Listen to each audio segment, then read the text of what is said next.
Kalian gagal bayar di aplikasi Kredipo dan Akulaku, kalian jangan sampai melakukan hal fatal berikut ini. Seperti apa? Simak video sampai habis.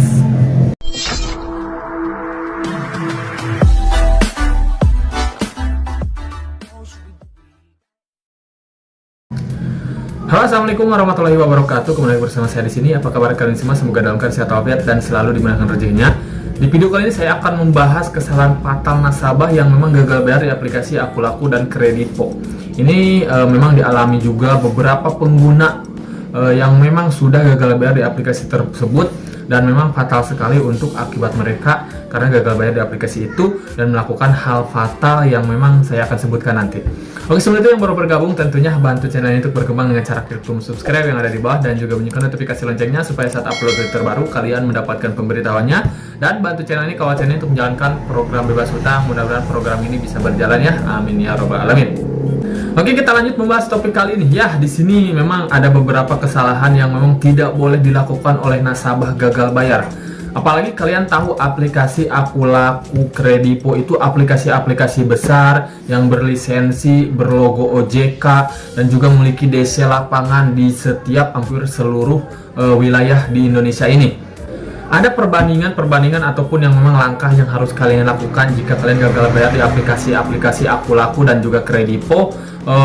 Karena memang Akulaku dan Kredipo ini ada DC lapangannya. Kalian harus melakukan hal-hal berikut dan juga jangan melakukan hal berikut. Yang pertama, kalian harus pahami yang namanya debt collector itu memang melakukan penagihan. Kadang tidak aneh juga, bahkan sekelas Akulaku Kredipo ini melakukan penagihan dengan melakukan pengancaman. Itu sudah banyak dilakukan dan dialami beberapa pengguna.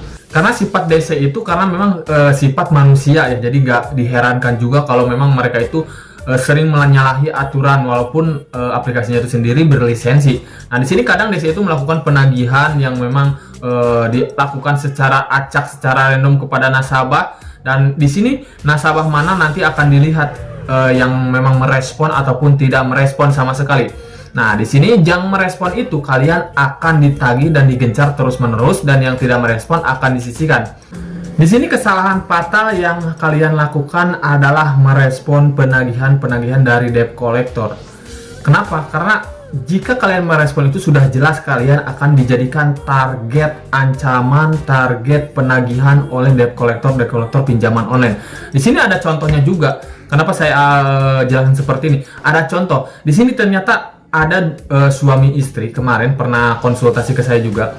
Mereka itu gagal bayar di aplikasi Akulaku. Yang suami gagal bayar 4 juta rupiah, yang istri gagal bayar 900 ribu.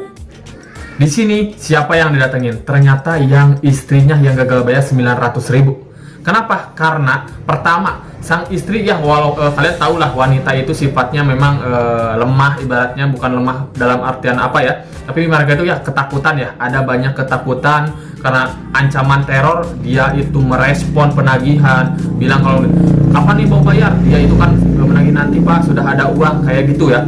Sifat wanita mungkin ya karena takut mungkin ya, dia melakukan responsif seperti itu. Nah, itulah jadi mereka itu jadi ditargetkan, si perempuan ini ataupun si istrinya ini ditargetkan melakukan penagihan.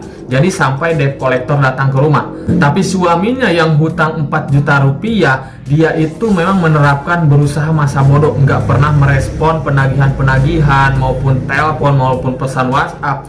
Dia itu tidak didatangin sama sekali. Kalian bisa simpulkan, apa sih alasannya seperti ini? Ya, karena memang tidak merespon penagihan walaupun besar nominalnya sekitar 4 juta rupiah dan yang istrinya itu cuma 900 ribu. Ternyata memang ini efektif. Karena memang si suami ini tidak merespon sama sekali, jadi data mereka ataupun data si suami ini disisihkan oleh yang namanya debt collector. Karena mungkin debt collector juga berpikir ya, karena dari penagihan aja tidak merespon, apalagi penagihan datang ke rumah, ya pastinya tidak akan dapat uang gitu, hanya mengeluarkan biaya operasional saja, nanti akan rugi. Pikiran DC akan seperti itu.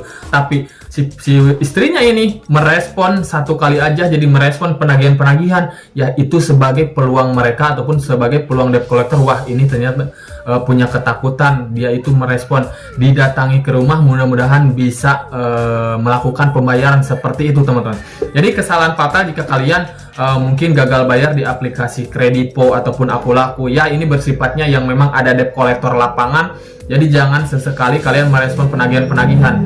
Sebenarnya dengan tidak merespon ini kita itu bukan mau menghindar ataupun lari dari hutang kita, tapi kita memang mencoba memperbaiki diri kita sendiri. Karena kan kita tahu mungkin kita gagal bayar itu karena tidak ada uang, perekonomian kita lagi susah. Nah, diperbaiki dulu, ditunda dulu pembayarannya, dan perbaiki ekonomi. Kalau kita masih merespon penagihan-penagihan DC, telepon DC, itu kita akan menambah masalah baru. Kita mau fokus bagaimana menata hidup kita, memperbaiki perekonomian kita, sedangkan masih merespon penagihan-penagihan, ancaman-ancaman, itu kan menambah pikiran kita, jadi beban kita. Jadi kita tidak akan pernah fokus untuk menata hidup kita kembali, untuk menata perekonomian kita. Jadi lebih baik kita cut loss terlebih dahulu, hiraukan semua penagihan-penagihan, dan kita perbaiki perekonomian kita terlebih dahulu. Ya, walaupun memang yang namanya hutang kan pasti harus bayar, jadi kita tunda dulu pembayarannya, jangan respon semua penagihan-penagihan, supaya kita bisa memperbaiki perekonomian kita dulu. Nanti setelah ada uang, jika kita memang niat ingin bayar, ya silakan langsung saja bayar, seperti itu teman. Jadi jangan sampai kalian melakukan responsif sih seperti itu ya. Karena di sini juga kalian lihat ya teman-teman, ada berita juga seorang menantu merampok mertuanya karena hutang dipinjol, terlilit hutang dipinjol. Kenapa? Karena tekanan-tekanan dari yang namanya penagihan-penagihan. Karena diakibatkan ya merespon penagihan, dikarenakan stres juga karena ditagih terus-menerus. Tapi jika kita berusaha masa bodoh, tidak merespon sama sekali, pastinya kita akan sedikit disisihkan oleh debt collector, dan juga memang kita tidak akan terlalu kepikiran dengan hutang kita, karena kita itu berusaha masa bodoh tidak merespon terlebih dahulu untuk penagihan-penagihan. Jadi kalian bisa lakukan ini, karena ini tujuannya seperti tadi, kita bukan mau menghindar, tapi kita sedang memperbaiki perekonomian kita dulu. Nanti kita juga akan bayar, seperti itu saja niat dari kita teman-teman. Jadi jangan sampai melakukan hal fatal seperti itu ya, karena memang hal sedikit saja, hal kecil, tapi memang akan berpengaruh besar untuk kehidupan kalian, seperti itu teman. Oke, mungkin saja sedikit informasinya, mudah-mudahan bermanfaat. Saya pamit, assalamualaikum warahmatullahi wabarakatuh.